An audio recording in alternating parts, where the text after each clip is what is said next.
All right. Welcome to the 13th and final um, month of our year-long program, Islands of Sanity in a Mad World.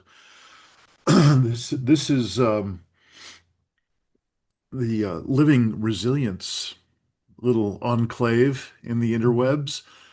And it's been our declared intention for 10 years now to offer support and resources and practices to the collapse-aware and collapse-acceptant communities.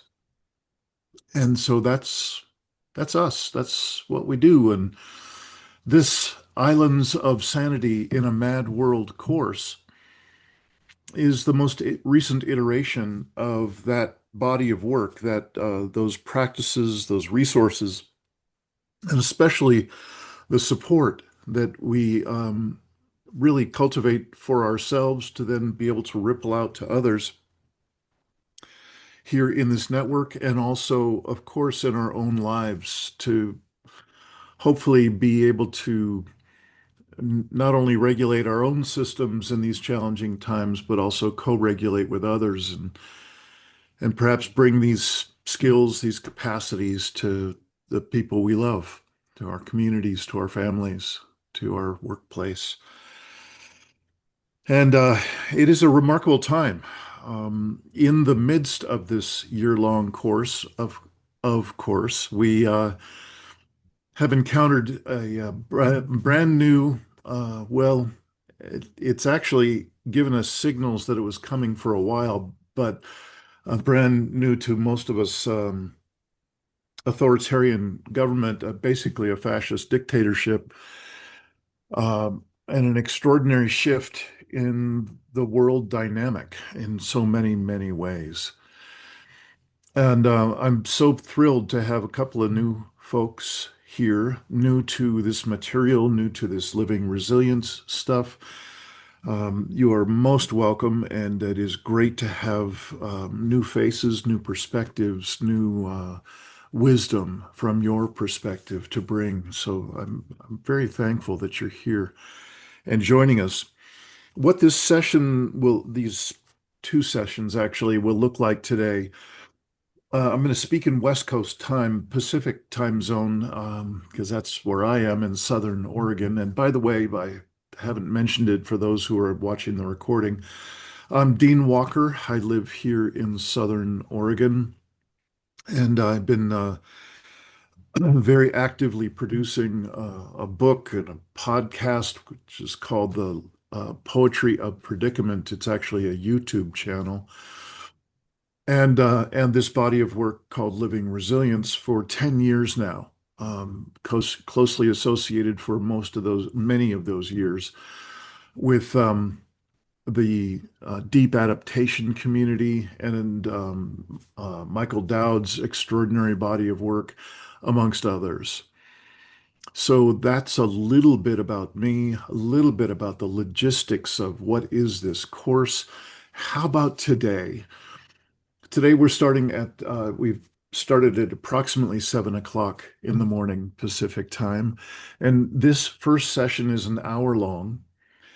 And then we'll be taking a half-hour break and coming back to the same Zoom link for between an hour and an hour and a half.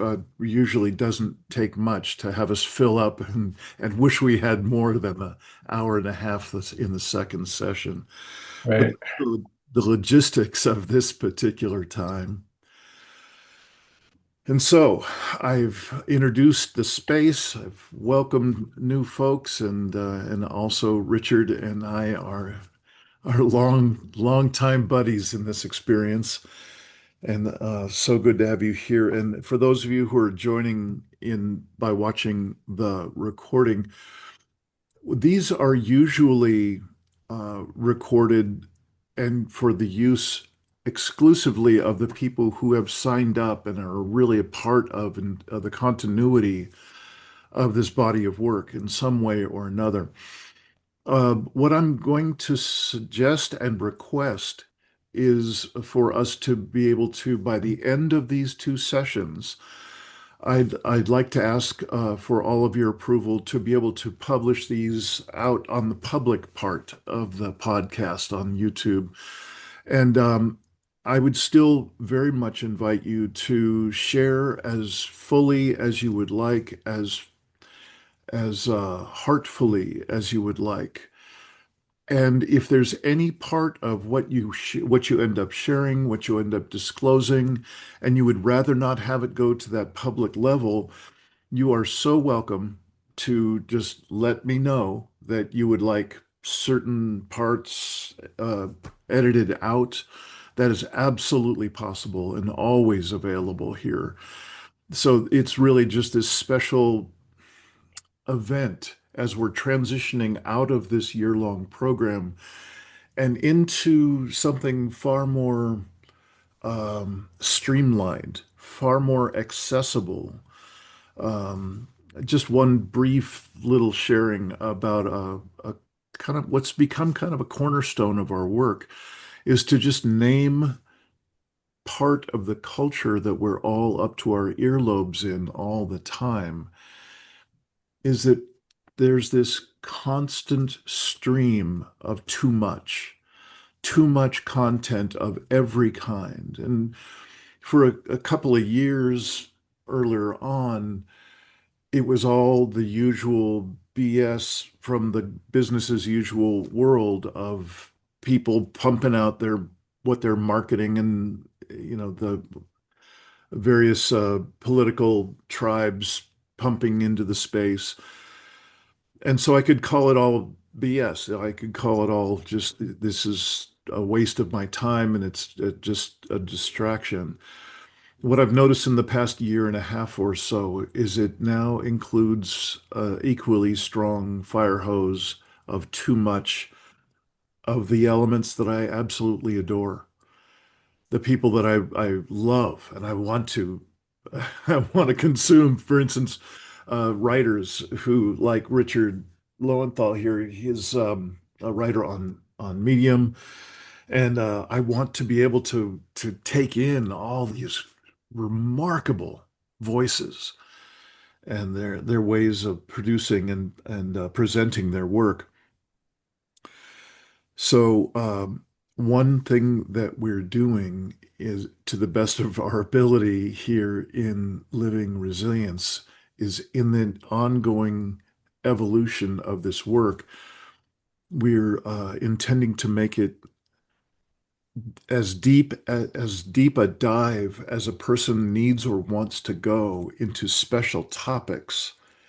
But that's something that each person can choose, and then they can take that dive in the midst of, let's say, a 4 month cycle of being involved with this work. That's what I'm currently crafting is 4 month cycles with a core curriculum very briefly presented so we can share a language, so we can have some shared practices and experience that we can bring to each other in conversation and in holding space for one another. So thank you I didn't know I was going to quite cover that ground, but it seems pretty important to know that's really why I'm wanting to have this be a public recording to whatever degree you're willing to have it be that way. It will give people a chance to get a sense of what is this work of collapse acceptance and why is it important? How is it something that I might try myself?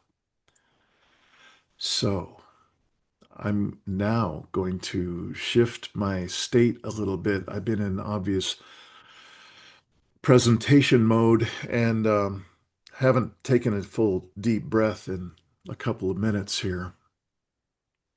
And I would invite you to do the same, whatever your Mm. practices might be to self-regulate, to consciously shift your state. I notice that my breathing is becoming more full. And I'm noticing also those who've been around this work for a while, I know that I'm my system responds, my body responds very well to these cues. And it doesn't take much for me to contact a more soulful, a more heartful, a more feeling based and relationship based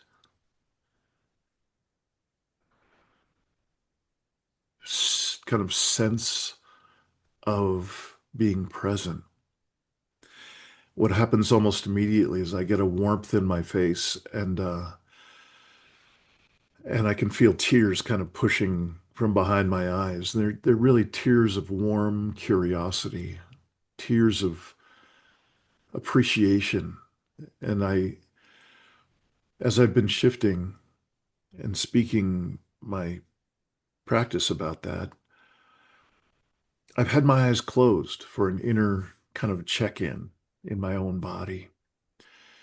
And so as I open my eyes now to see you, I am far more present to your faces on the screen. Hmm. There's again, that warm curiosity is kind of the feeling of that, like I want to see you, and would like for you very much for you to see me. So this um,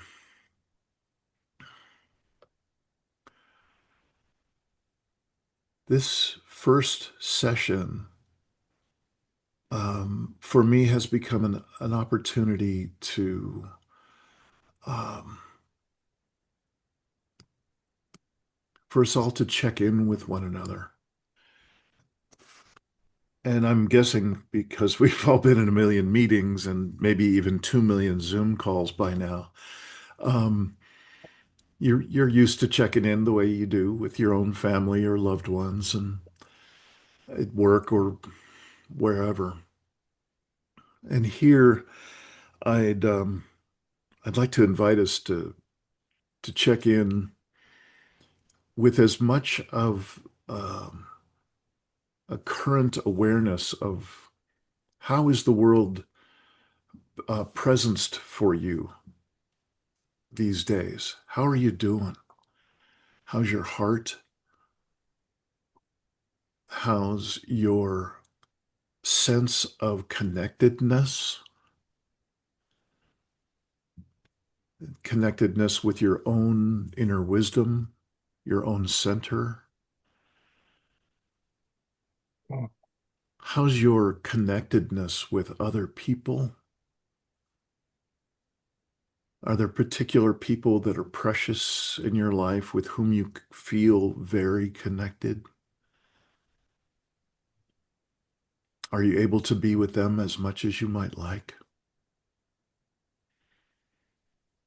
Connectedness with Earth. How's your connection? Whew. So I mentioned that I get this kind of ever opening aperture in myself when I slow down and cue my system. And I just had a upwelling of tears when I mentioned about connection with the earth. I noticed that for the past year, I'm living in a forest setting near this small town, and I love that. And I'm also aware that I've been working a tremendous amount, and really, even though I live in this forest, I am not nearly as connected as I would like to be. So those tears are present for that. So I'm asking you to just notice what oh, shows up in your system when you respond to within yourself your connection with deeper self, with other people, with earth. And the last one I like to mention is soul. And I don't mean soul in any sort of religious fashion. I'm not really much of a religious person. if you would like to, and if that works for you, fantastic. Please do. With any of these things, please define them for yourself. For me, is the direction that AI is going and our culture is going with the speed and disconnection and polarization and the ultimate dominance that's promised in the AI world, which has no soul. Um, I would, how I would describe my own orientation to soul is it's just about everything that's on the opposite end of the spectrum from our current cultural direction. So I'd like to invite us to check in for perhaps, 2 or 3 minutes apiece, if that works for you. I'll leave it to a rather fluid timeline. And if you feel inclined to share with us about what you've noticed in that kind of scanning about connectedness, please do. And if you have something else that is emergent for you, you're absolutely welcome to share that as you check in. And please, if you would, just let us know what you like to be called, your name, perhaps where you're living or calling in from, and a little bit about where you are. What has you be in a call like this, in a space like this, in perhaps in the first part of your check-in, so we could know a little bit about you. Is there anybody who would, and before we get going, Jim, are you able to open up your video and check in just for a moment? Okay, I do know Jim, and so what I often will do is if somebody comes on and they don't have a picture and I don't know who they are, and There he is. hi, good to see you. Uh, Hi. I'm but I'm multitasking, so please excuse the in and out. I'm in the kitchen trying to get ready, a meal ready for an event. So Oh, okay. okay. All right. Well, Jim, will you be able to be with us during this check-in time? yes, I believe so. Yeah. I Okay, I great. had I've been in the other room, so I haven't heard clearly what you've been talking to at this point. So Okay. Well, it's been an introduction to this space, to these sessions that have been happening monthly for a year, and a little bit about this work. Checking in, some prompts that were suggested for today's check-in with each other is to introduce ourselves a little bit to each other, then like perhaps where we're calling in from and what has us be in a call like this, in a space or a circle like this. And um, the prompts that we just went through more extensively was how are you doing in the world as it is right now in terms of a connection with deeper self, connection with others, connection with earth, and connection with soul.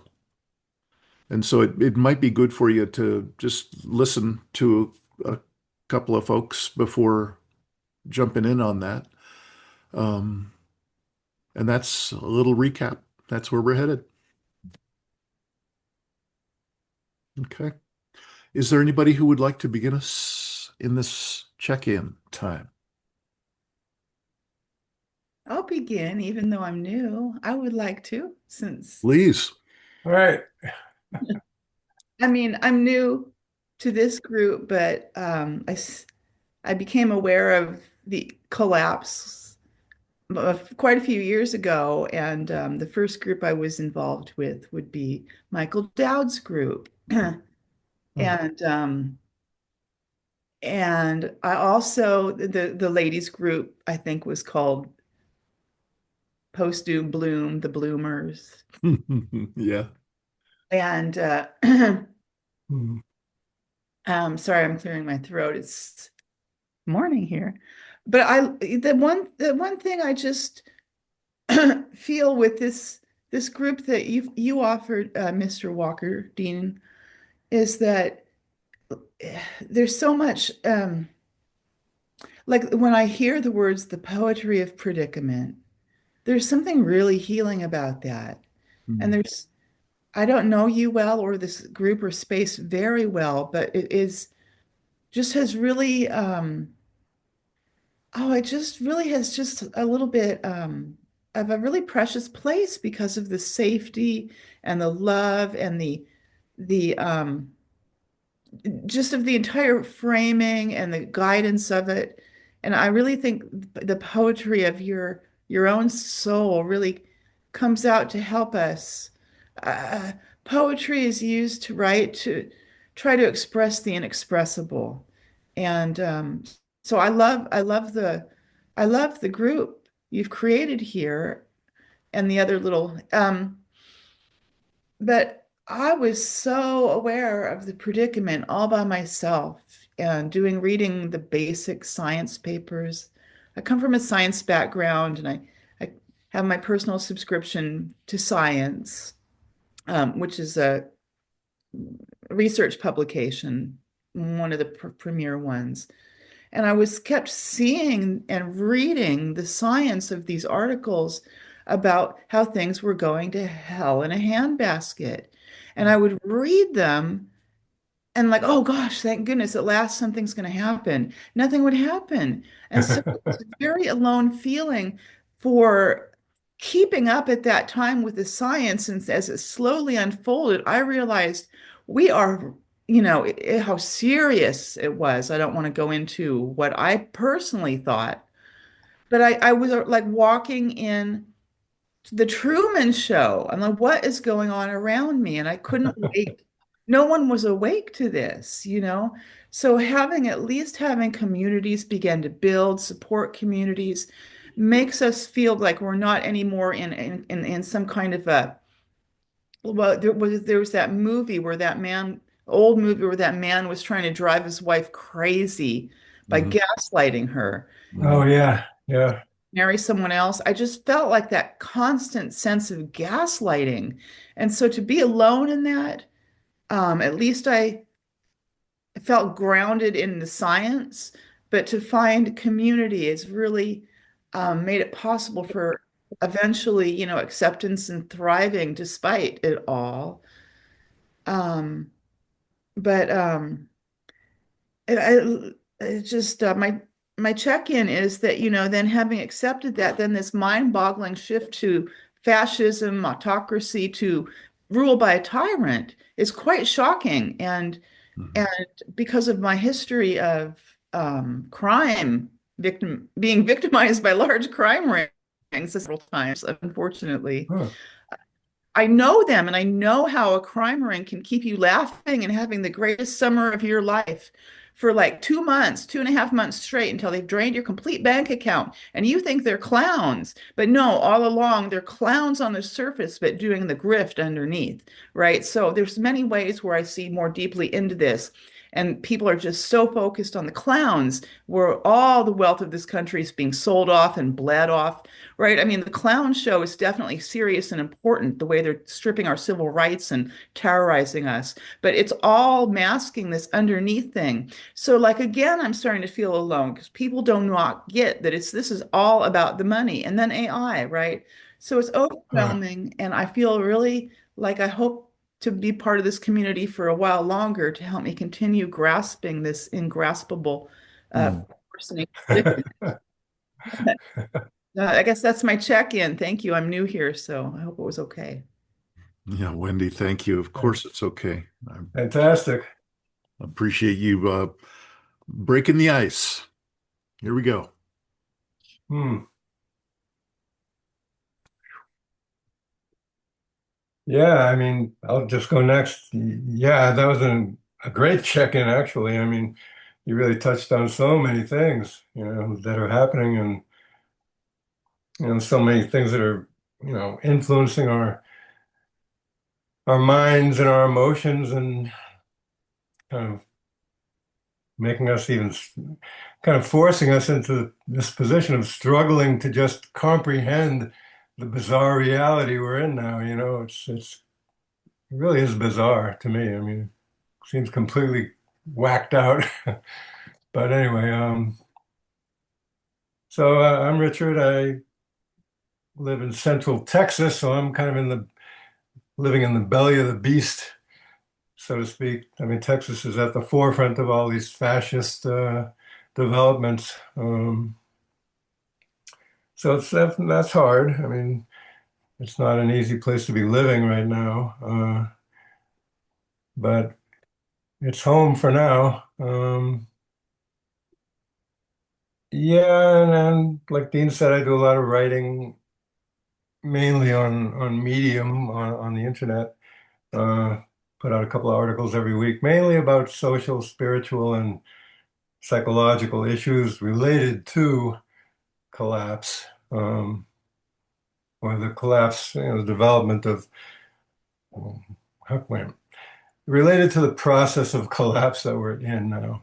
Um, that's pretty intense because when I'm writing about it all the time, that means I'm thinking about it all the time and I'm feeling it all the time, and I'm very aware of what's going on, and sometimes that's incredibly uh, overwhelming and upsetting, and sometimes pretty depressing. So I'm I've talked with Dean about this a lot, the difference between my day-to-day life and this collapse that we're in the midst of. I mean, on a lot of levels, my day-to-day life is just fine. I mean, I have enough money coming in. I'm retired, but I have enough money, and my partnership with my wife Darlene's pretty good overall, and lots of things are seemingly just fine, and yet everything's falling apart around me, and on some level, things are falling apart in my life, but it's not that obvious yet, or it's not affecting me that much yet. So it's a pretty bizarre time to be living, and of course, the horrible political stuff that's going on is sort of like this demonic icing on the cake, it's just horrible. So, I'm fine, and I'm really struggling and really, upset and depressed sometimes because everything is so crazy and getting so out of control. That's it for me. Yeah. Richard, thank you. Larissa, do you feel ready to go? Sure. Um, Hello, everybody. Hi, Hello. Dean. I've seen your name on these emails for the past year Hmm. and never actually was able to be free on a Saturday. Although, like Wendy, I appreciated the warmth that I felt in those emails. Hmm. Hmm. But making it today does not seem to me entirely fortuitous because I've had the most extraordinary summer, which has blown up a lot of things in my um, extended family life Hmm. and put me in a situation where I find not only I've sort of been out of the loop for the entire summer dealing with that. And so I'm gradually coming back to looking at the things I was looking at fairly intensively before. And one of them was to find a community where I could hear about and talk about the kind of things you're talking about and inviting people to share. And I appreciate you having me here today. Hmm. Um, it's the way you put that invitation. But again, I mean, okay, just to sidestep for a moment, in terms of the dimensions that you invited us to, I feel pretty connected to myself. These events that I've referred to have connected me relationally in a way that I wasn't for a long time. So Mhm. all of that feels good. Um, and what has gotten me through it was a basic and never entirely lost, although very often lost sight of, connection to another reality, to earth time and earth reality. That's what's gotten me through it. So on those fronts, I feel pretty good, strong.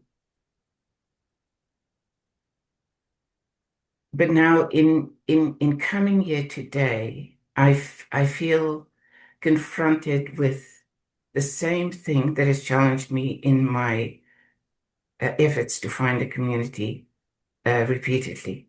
And that is that my particular experience of climate collapse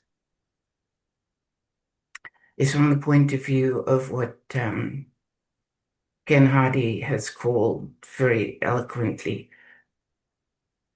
the enduring, invisible, ubiquitous centrality of whiteness, Yeah. Yeah. which, you know, is a phrase to me that just sums it all up from my side of the fence. The side of a person of color. I come from the tip of Africa. I grew up in apartheid South Africa. You can, history does not hold any greater clown show than that. Yeah. I mean, and what you're experiencing and noticing and recognizing right now in the US is what we have been living with, very much integrated into our viscera, you know, to have to find accommodation with this delusional, toxic, violent reality, which is, I really like the way Wendy summed that up. Does look like a clown show on the surface, but underneath, like the ducks, are paddling furiously to strip you of everything. Hmm. Oh, wow. Yeah.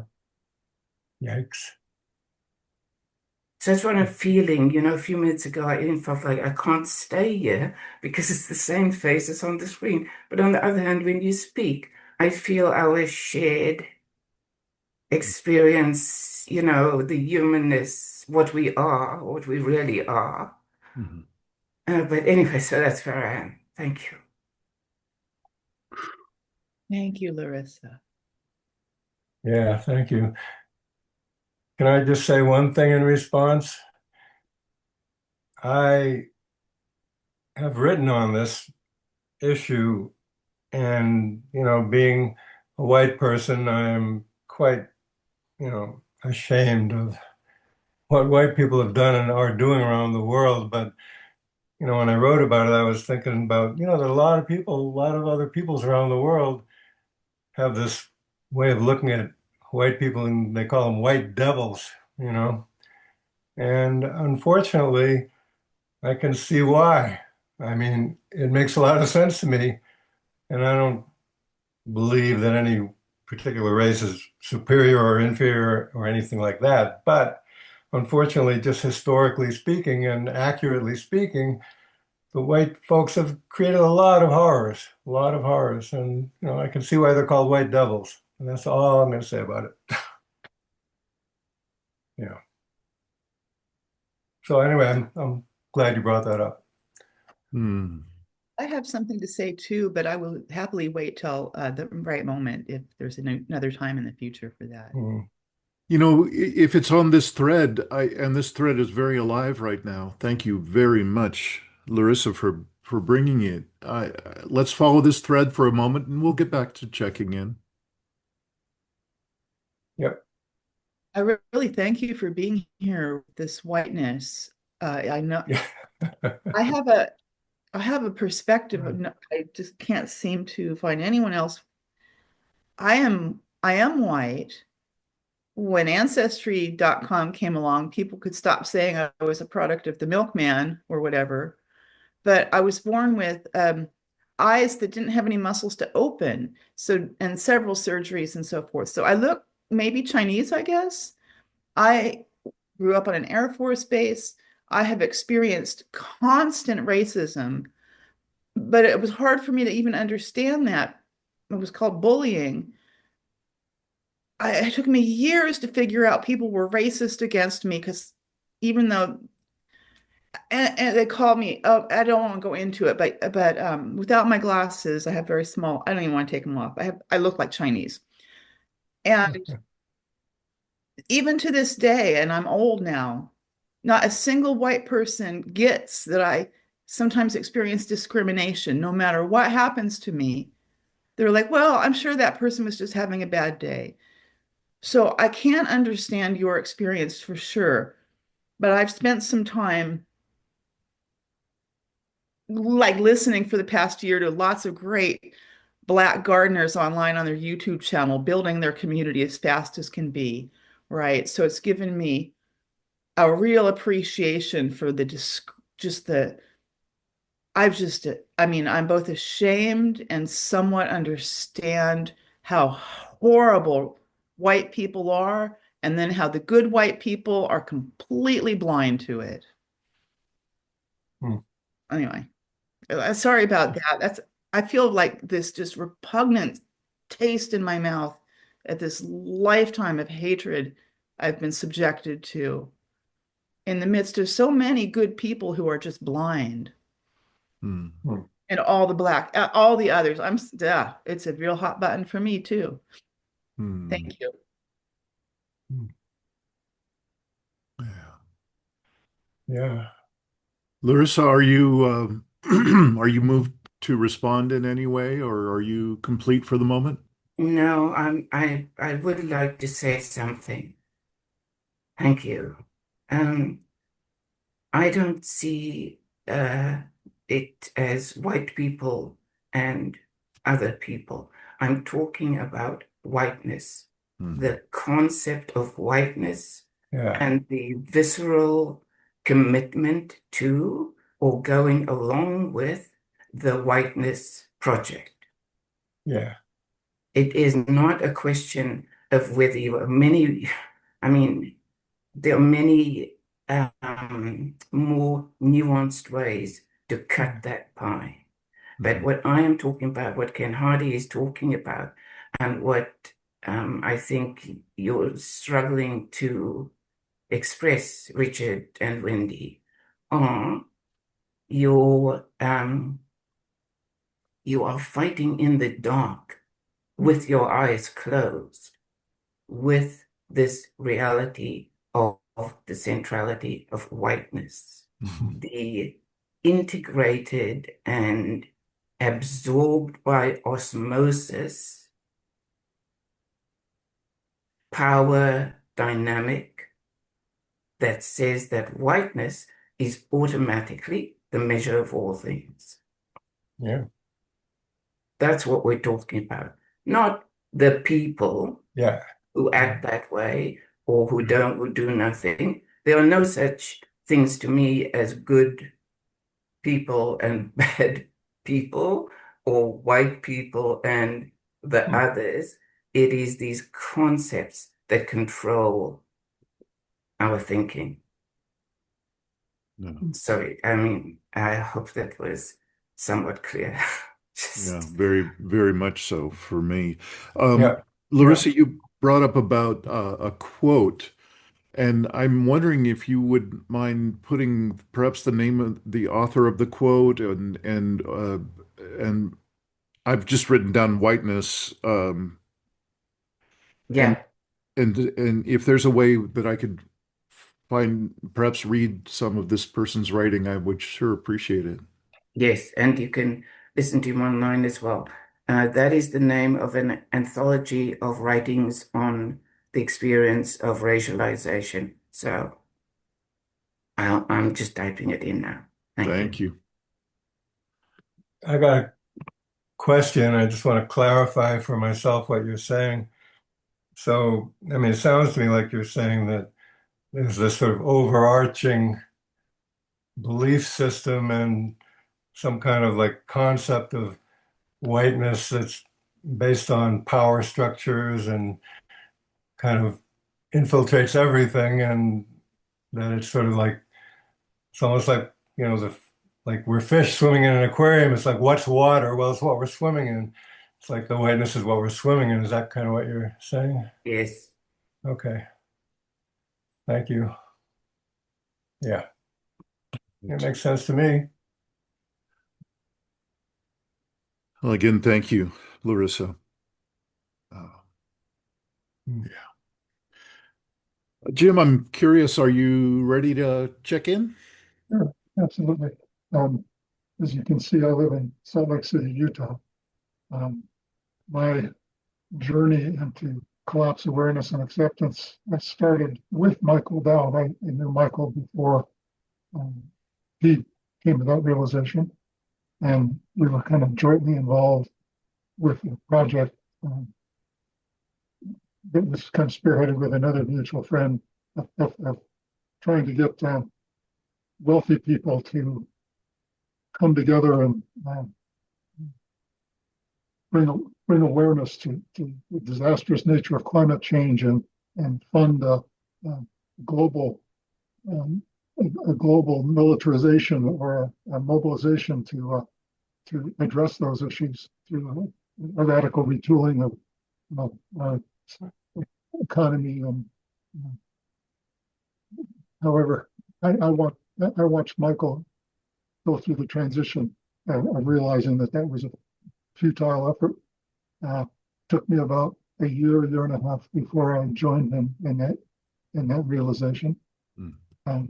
Prior to that, I had met him through his project, which is called Thank God for Evolution. I don't know if anyone was ever aware of his efforts in traveling around the country and speaking tour on that topic. But when I came to to the realization that um, we were in fact heading for a very big brick wall at a very high speed.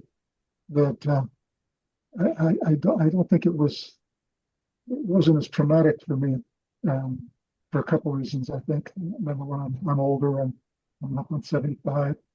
Um, I don't see uh, you know, I don't see myself possibly as experiencing the worst of what's coming. However, I do have that fear for my own children and grandchildren. But I came out of a religious tradition of Mormonism, which has a kind of a millennialist view of an end coming, and also kind of a snobbery, kind of a spiritual snobbery of being the aware group, the group with the gnosis, and the knowledge of the great arcana. Um, Right. and Mormons don't have not trying to get off on a tangent here, but Mormons don't have a view of heaven or hell. It's much more gradated than that. It's almost like a universalist view that everybody is saved, and only a very select few of very heinous individuals will be subjected to eternal damnation. And that's in Mormon doctrine. It's a very small group. Um, Everyone else will achieve some degree um, of peace in the afterlife, but it's a graded kind of thing. And those who attain the highest degree become godlike in their view. So I've always had this view of kind of being in the in crowd, having the inside track to the. So when I came to the realization of climate and societal collapse, it was more of, oh well, I know what's going on. I'm part of the in crowd. So as odd as that might seem. Um, However, I guess where I'm going with this is it, it hasn't been as traumatic for me personally. And I've also kind of come to a realization that, and anthropologists substantiate this, is that we humans seem to have almost an innate need to be part of a tribe and to other everyone else. And they believe that this comes even from our very early origins as hunter-gatherer societies where it wasn't practical to be in groups in any more than about 150. And that was the group that you knew well and protected, and you know, and you sought to preserve life and limb through what the a very select group is able to find food sources and all the other things that uh, non-industrial communities do. And I think that is translated into much bigger realms. Now it's common to decide, attempt to define your tribe as a nation. We've seen the perils that can bring about, where nations become I won't go into detail here, but I mean, we see it. We see the fascists taking over in this country as an attempt to redefine the nation in a very, very select way, and to other groups and other people who won't come on board with this paradigm. I'm retired, but I do a little, like you, Richard. I do a little writing. Right now, I'm editing. That's some editing. I'm always available. Done on a pro bono basis for the causes that I strictly believe in, and charge a nominal basis for those I don't, and charge a lot for corporations. So I'm attempting to write right now a graphic novel on 3 ways to deal with collapse. And those 3 ways are: keep doing what we're doing and get smacked in the face with the ugly reality when it happens. The other is to do that mass mobilization and attempting to retool everything and simplify our individual lifestyles.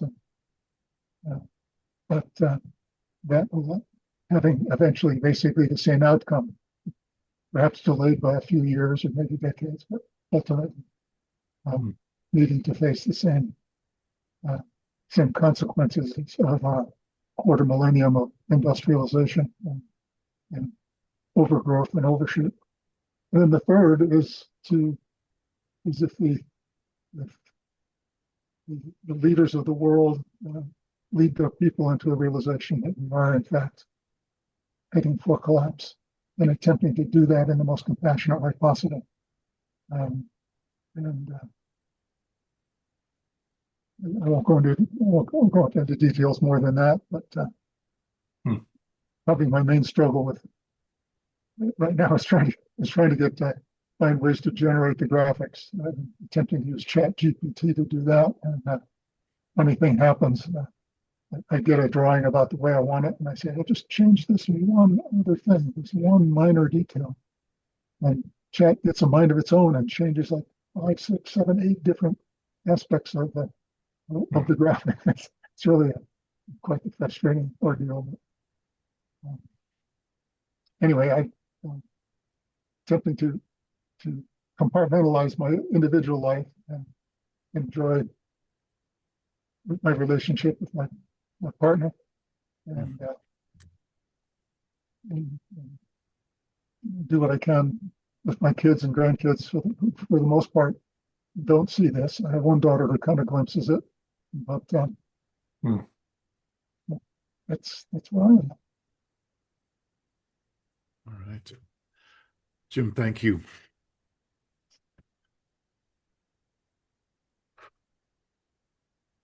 Yeah, we each have brought a rich, full life to this moment. And this moment is like no other that I've ever been in. Um, So I'll do a slightly abbreviated check-in because there's at least one quote I'd like to share as well, um, to set us up for a brief break and then the second session. Um, some folks who've been around this work for a while know that I became collapse aware in approximately 1974 when I got some very clear and unusual messages about what I now call the self-terminating nature of our world, of this culture, this global culture, this one way of speaking about it is the whiteness or the Wetiko or just the fucking craziness that has us going full tilt toward a Yeah. brick wall at the end of a very narrow alleyway at 100 miles an hour. Yeah. And all that we collectively seem to be able to do is accelerate. So somehow I had to make sense of that in my mid-teen years. And there were very few adults in my world that could even handle the question when I would ask them, "Are we, are we going to do ourselves in and the planet?" Hmm. So fast forward through a life that I'm very, very thankful for. I've had a wonderful run of working with diverse populations around the world as as a trainer and coach and so on, and just exquisite uh, people I've been able to work with and material. The curriculum has been life altering for me as well as the people I got to work with. Where I am now is I'm feeling because of the practices that I've taken on really for my whole life. There's been to stay as connected as I could while still being involved in the daily churn of my particular version of business as usual. And so I'm feeling quite connected with my own center and it takes work to keep an open heart and to stay connected with soul because this world is so accelerated and so intense and so much of that fire hose to the face saturating all the time. So, I have my work cut out for me to keep uh, a certain amount of capacity to be present in the face of that. Um, and again, I feel fairly strong and good, and it will be till the day I die that I will be engaged with with those practices for staying connected and centered. My connectedness with the earth, as I mentioned a few minutes ago, um, I miss the ocean. Hmm. I miss the ocean. I keep trying to talk the township, the city councilors, and so on here in Ashland, Oregon. That we could just bring the ocean, the shore over here, and I don't know why, but they just don't It seem may to be be coming on its open. own. Dude. Um, I miss the ocean. And I've been studying quite a bit. I'm fairly conversant. I'm no scientist, I'm no an expert, but I'm fairly conversant in a number of the elements of our polycrisis. And one is that every fishery on the planet has been estimated to be collapsed by 2048. Oddly enough, it keeps coming up with that date. I figure somewhere near 2050. And that goes along with the killing of the coral reefs and so on. And for me, I dedicated my book from 2017 called The Impossible Conversation about this stuff. I dedicated that book to Rachel Carson and also to Jacques Cousteau. And Jacques Cousteau was just an extraordinary beacon of introducing me and us in the world to the beauty of the undersea world. And for Yeah. that, I am forever grateful. Yeah. Yeah. I moved to tears just mentioning him, Mm. and I have a huge grief, which is something else that is a part of this check-in and part of this work that is wide and deep, is the ability to not only do my own solo grieving, but also to grieve with others, to grieve in a small group, a community, could be an instant community that gathers together. And I have a mentor that I respect and appreciate so much, a man named Francis Weller, who speaks and brings forth so much wisdom about grieving and its essential nature to the human experience. He's absolutely brilliant, and he also has a way of integrating the whole neighborhood of soul in that conversation, and it has opened my experience of being alive to an extraordinary degree, and very helpful in finding an alternative to the fire hose to the face. Um, the last thing I'll say is I'm finishing up this check-in, and I'm just going to admit right now that I'm going to go over our break time by about 3 minutes. So, with your permission, I'm going to just do that to fit this in. Um, my connectedness with people is very strained right now. It's more strained than it's ever been. With the actions of ICE and what all of that represents, and the innate bolus of cruelty that is presenced now in our world, and I don't know how long this time will last. That Francis Weller calls the long dark. And this is the long dark that we're in now, and his estimation on that is that those of us of a certain age, I'm definitely of a certain age, will not see the end of this long dark. And Yeah.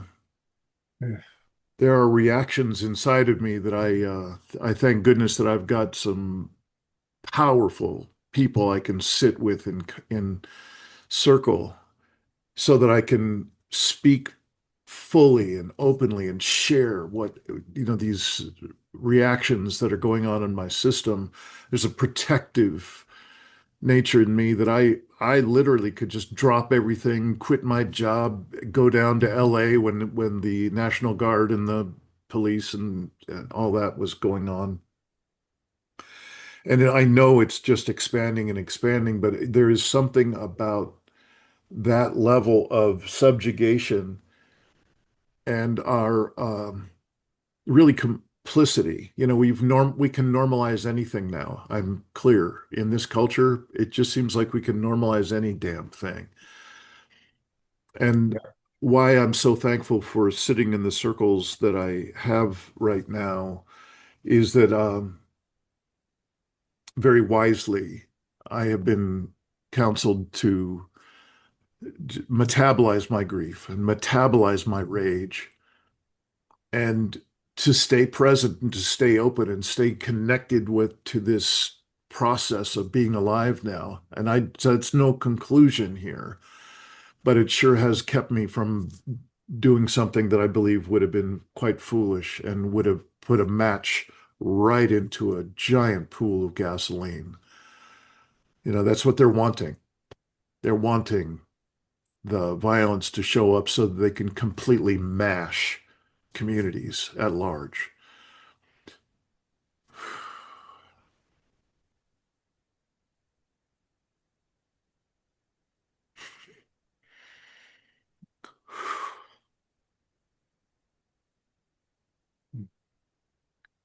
So I've known collapses coming since I was a teenager.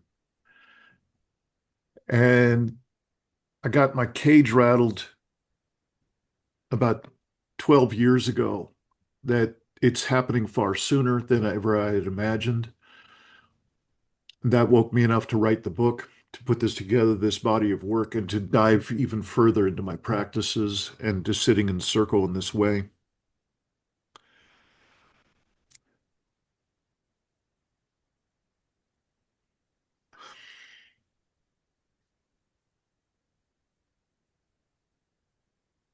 I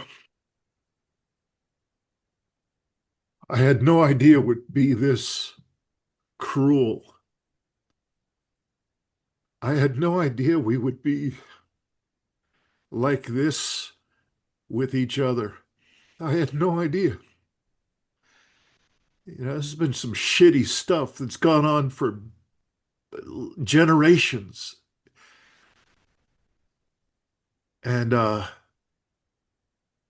I thought we had grown as a larger culture. I thought we had grown into something more whole, with a sense of soul, with a sense of shared heart, shared uh, sacred, something sacred. And it feels like that's a rare commodity right now. And it's very painful to hold that in my heart. I so I so appreciate every opportunity like this circle right now when I get a chance to just let a little bit of this truth out.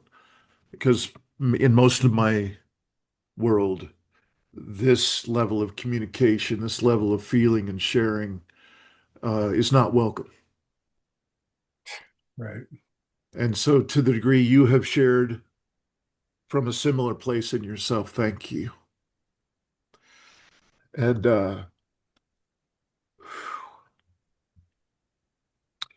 for your willingness to be here and also to hold this space in which I feel so held. Thank you. This is the core of the work, the soul work, the inner work of collapse. So I've now eaten into your break time by 5 minutes. Thank you so much.